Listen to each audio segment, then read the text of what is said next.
shake, shake, shake. Shake, shake, shake. Shake your booty. Oh, shoot. Hello, hello. It has been a solid minute since I made a YouTube video, but wanted to get back to it.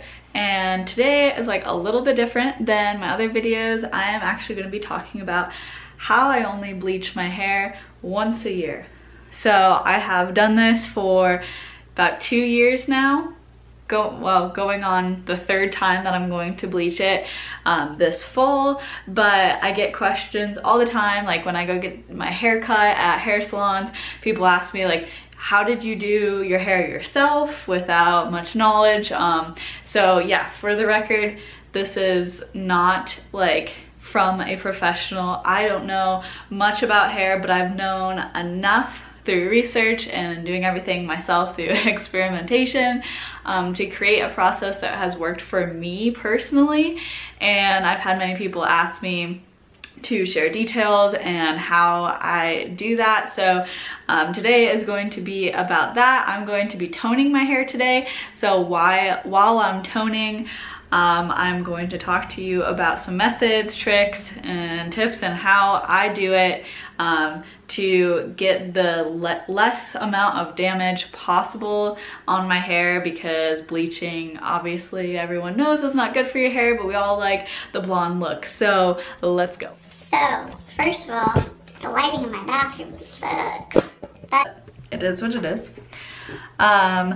So I want to make some pre-warnings. First of all, if you're gonna try this at home, don't blame me. Again, not a licensed professional, not telling you to do this, but this is for all the people that have asked me, oh my god, how do you do that? I want to try it like at home, so just like walk me through what you do. So here I am. Also, something to note is I have naturally dirty blonde hair, so I'm not sure if this method would work on dark hair. Like if you have black or brown, deep brown hair, probably not going to work, but yeah, it's probably not gonna work. So if you have lighter hair though, if you have like medium to light hair, I think this could be a good method for you. But as we go through, you'll see kind of what I do, and you can judge if it's going to work on your hair or not.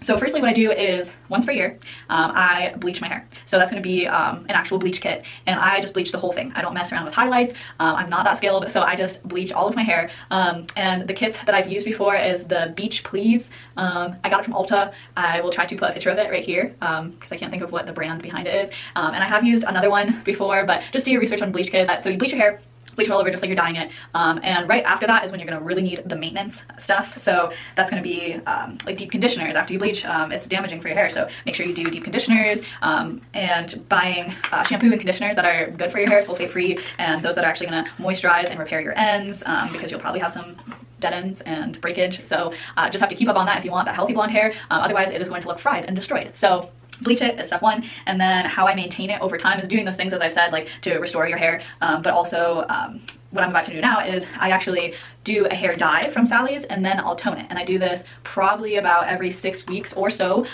basically as much as my hair grows out. So you can probably see that there's a little bit growing out now, and that's my natural hair. And just to show you from the last time that I actually bleached it, that was probably 6 months ago, 6 to 8 months ago now. My hair's a mess right now, but this is practically all bleach here.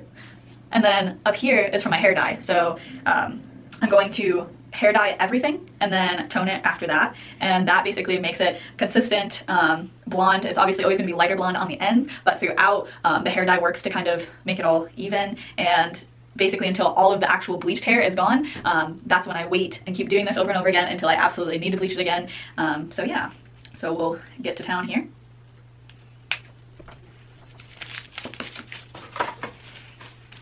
So in case you are curious about the products that I use, I don't know if these are the best, but they work for me. I go to Sally's every time, and the permanent hair color that I use is Lightest Cool Blonde, the permanent ion, and just for a little tip is I almost bought the High Lift Blonde, but when I asked someone at Sally's, they said that that's actually a bleach alternative. So if you wanted to use that instead of a bleach kit, I have not tried it, but it might do something similar with a little less damage than a bleach kit, but the bleach kit works for exactly what results that I need.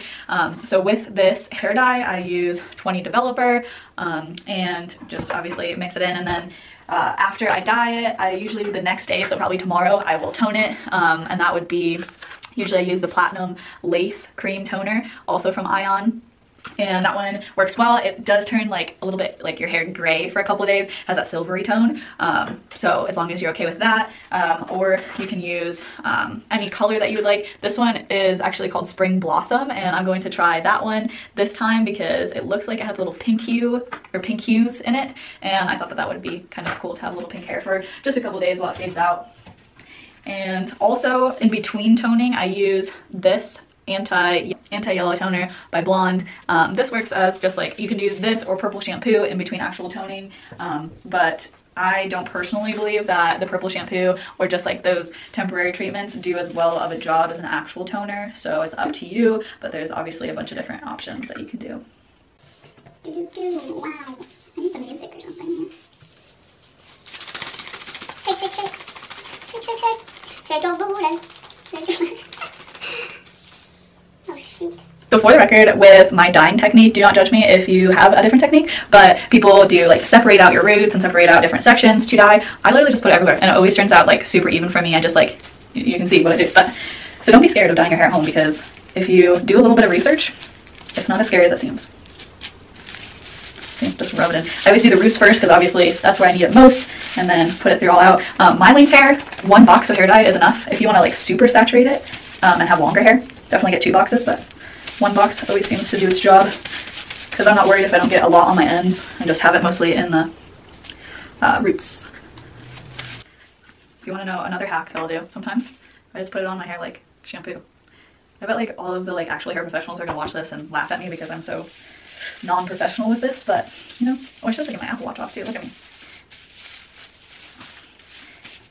I'm going to try and put a little clip at the end to show you how my hair looks once I put in the toner and the hair dye, so you can kind of see what the consistent look is that I get after doing this. Like I said, about every 6 weeks, so every month and a half or so I'll do this. Sometimes I'll wait even 2 months.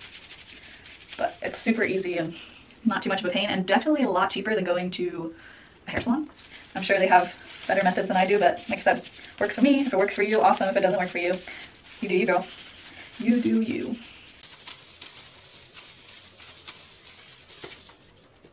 I think this is a good look for me. What do you think? This is how I really get it in the roots. Maybe that's a little dramatic, but I really do. They get in there. Otherwise, the roots will not be saturated. And then I just let it sit like this. I just put in like a little kind of bun and wrap it around itself. And I will let that sit for the minutes that it says on the box, and then I will wash it out. And then tomorrow I'll probably do the toner. So I will come back then and show you the final look and what you can expect if you use my method and how it looks straight after toner and dye. So I will see you. So just an update. After I dyed the hair, I haven't toned it yet. This is what it looks like. It's now just a little bit more like, it's a light blonde on top. Obviously it's not going to be as light as the bleach parts, but it is a lot better and more uniform. And then I will come back after I tone it to show you the difference that makes. All right, and this is the finished product. This is after a day. I toned it yesterday. If you can see a difference, it's just now a little bit more blended, a little bit whiter. And for the record, the Spring Blossom toner was not pink at all, so I was a little disappointed, but it's overall really good look. And this is what I do basically for a whole year. I'll do this again in 6 weeks, and then in a couple months I will maybe bleach it all the way through again, depending. But yeah. So thanks for watching. Let me know down in the comments if you have any questions about what I do, or if you decide to just go to a hair salon and get it done. Good for you. This is what I do and it works for me. So have a good rest of your day. See ya.